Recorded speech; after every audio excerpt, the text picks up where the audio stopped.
Buenas tardes.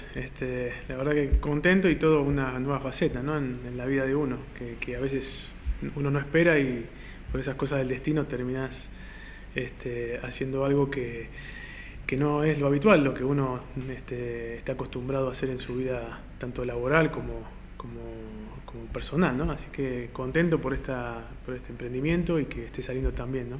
¿Por qué? Contame todo desde el inicio, César, ¿por qué esto, que me imagino que también te apasiona el tema de los templarios, sos un estudioso, es más, escribiste un libro, lo vas a presentar acá en la cumbre también, pero contame todo, a ver, ¿cómo comenzó esto de los templarios? Un tema que es también apasionante para la gente, me parece, ¿no? Sí, vos sabés que el tema del misterio, por darle un título general, ¿no? a todo lo que tiene que ver el halo que gira en torno a los templarios, la verdad que es un disparador muy, muy fuerte en muchísima gente que vos ni siquiera sospechás por su vida. Por ejemplo, gente mismo de la política, digamos que vos ni imaginás que esa gente tiene esas inquietudes y que por ahí cuando tocas estos temas automáticamente lo sacás de sus temas habituales, como me ha pasado a mí, como ha pasado con otros amigos, ¿no? O sea, como que el tema del misterio y el halo que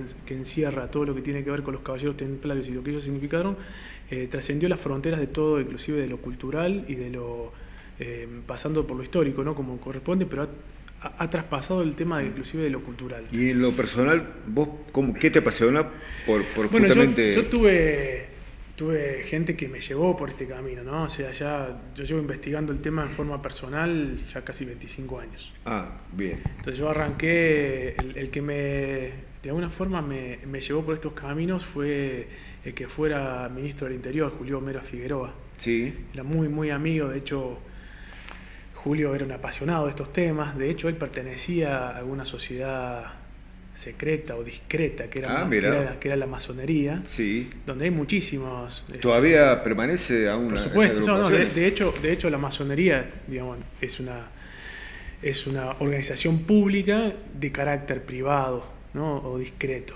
para no decirle secreto, porque en definitiva los secretos que manejan o no siempre terminan sabiéndolo aquellos que forman parte de eso, o sea, no son públicos. Y él de alguna forma me fue contando, me fue introduciendo en este mundo y me fue dando algunas líneas de hacia dónde apuntaba todo este tema que tenía que ver con las sociedades secretas y el porqué de su fundación. Que fue, ¿no? creado allá por el 1100 y pico, ¿no? No, la masonería arranca posterior, en el siglo XVII. Los templarios fue el 1100 y algo. Son creados en el 1115, algunos historiadores lo ubican en el 1118. Claro. Básicamente la Orden del Temple la crean tres personas o tres organizaciones. Una era San Bernardo de Claraval, que era conocido como el Papa sin trono. San Bernardo era una persona tan importante en su época que el propio Papa lo consultaba y varias veces rechazó ser Papa, para darnos cuenta del poder que tenía San Bernardo. Y era el gran maestre de una orden histórica que era la cistercense. Una orden que prácticamente tenía su asiento más fuerte en todo lo que era España y el sur de Francia, en todo lo que es el Languedoc, que se llama, de donde salieron los mitos más importantes y donde Dan Brown, con su película y su obra El Código Da Vinci, saca el mito desde ahí y genera la película. Ah, mira. O sea, es interesante, sí. El Languedoc. ¿Cuál es ese mito? Bueno, si vos vas a Francia y hablas de María Magdalena, para los franceses es lo más natural del mundo decirte que María Magdalena tuvo descendencia biológica con Jesús. Esa línea biológica tiene una descendencia que es una mujer, que es una niña que se llama Sara, y Sara se convierte en la primera, al casarse con monarcas franceses, nace la línea merovingia, que son los reyes históricos de Francia. De hecho, cuando se produce la primera cruzada y la reconquista de Jerusalén por el primer cruzado, el primer monarca que encabeza las cruzadas, que es Godofredo de Bouillon, lo que se intenta hacer es recuperar el trono de Jerusalén para un rey merovingio, porque era los reyes cristianos descendientes, supuestamente, entre comillas, de la línea de David por el lado de Jesús y de la línea de David también por el lado de María Magdalena, que evidentemente tenía una relación directa con esa casa, con lo cual ibas a tener por primera vez en el trono de Jerusalén un rey de sangre 100% pura.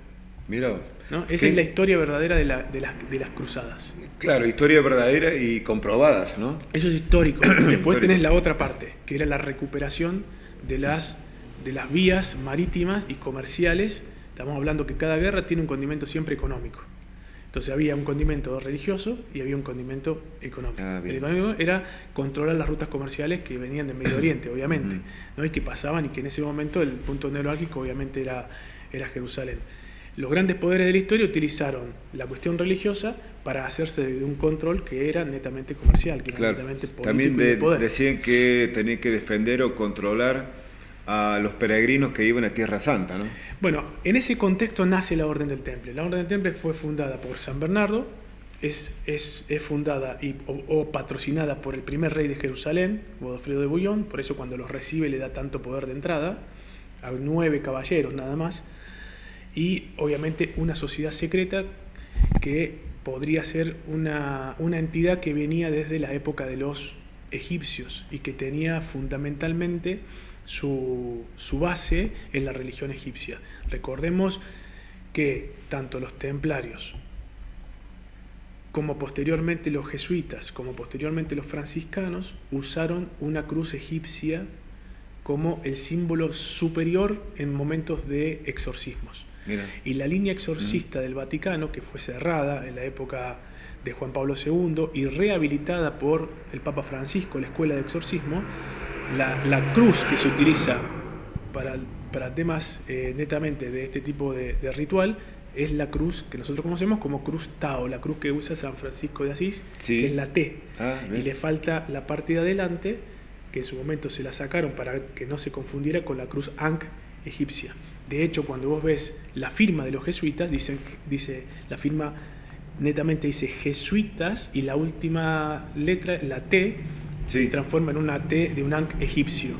Así hay un montón de simbología oculta, de eso trata el libro, ¿no? De ir desandando todo lo que tenía que ver con la mitología y la simbología. César, que de tus viajes, porque has dado vuelta por el mundo, has estado en muchos países, Francia también, y seguramente fuiste recopilando muchos datos, mucha información, ¿no? Bueno, este libro que presentamos es el segundo, es una trilogía. El primer libro lo presentamos hace 1 año y medio. Esta es la segunda parte de ese libro, que se llama la trilogía se llama Templarios Hijos del Sol.